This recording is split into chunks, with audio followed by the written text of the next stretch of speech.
Hello bachcho, let's see this question. So the question says, consider the following statement about the blocks shown in the diagram that are being pushed by a constant force on frictionless table. So there are three constant force, 3 kg, 2 kg, 1 kg, F. All blocks move with the same acceleration. The net force on each block is same. Okay, net force on each block is same. So basically अगर हम बात करें तो हमारा जो यहाँ पे की कॉन्सेप्ट है, what is the key concept? Key concept is what? If three bodies are in contact and moving together, okay, then their acceleration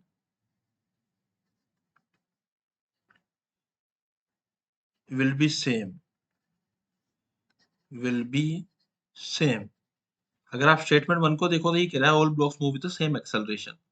सो अगर हम यहाँ बात करें कि we have 3 blocks 3 kg and 2 kg and 1 kg. Okay, तो ये हो गया 3 kg 2 kg एंड 1 kg. यहाँ हमारा एक फोर्स लग रहा है F.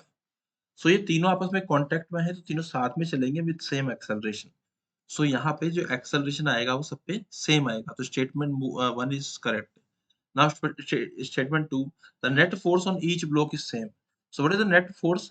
तो नेट फोर्स की अगर मैं बात करूं F नेट ऑन 3 kg, तो बेसिकली 3 kg पे हो क्या रहा है, इधर से कुछ फोर्स लग रहा है F, इधर से कुछ नॉर्मल लग रहा है नॉर्मल 1.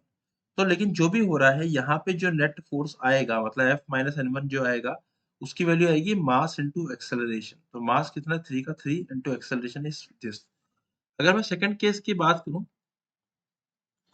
तो सेकंड केस में नेट फोर्स ऑन 2 kg, तो उसका कितना जाएगा मेरा नेट फोर्स, उसका आएगा 2 मल्टीप्लाई बाई ए.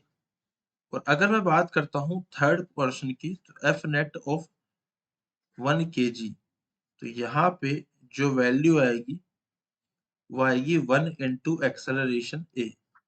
ओके, तीनों अलग अलग आए हैं तो net force on each block is same. तो this statement is wrong. Only first statement is correct. So option number 1 is my final answer. I hope you understood it well. Best of luck.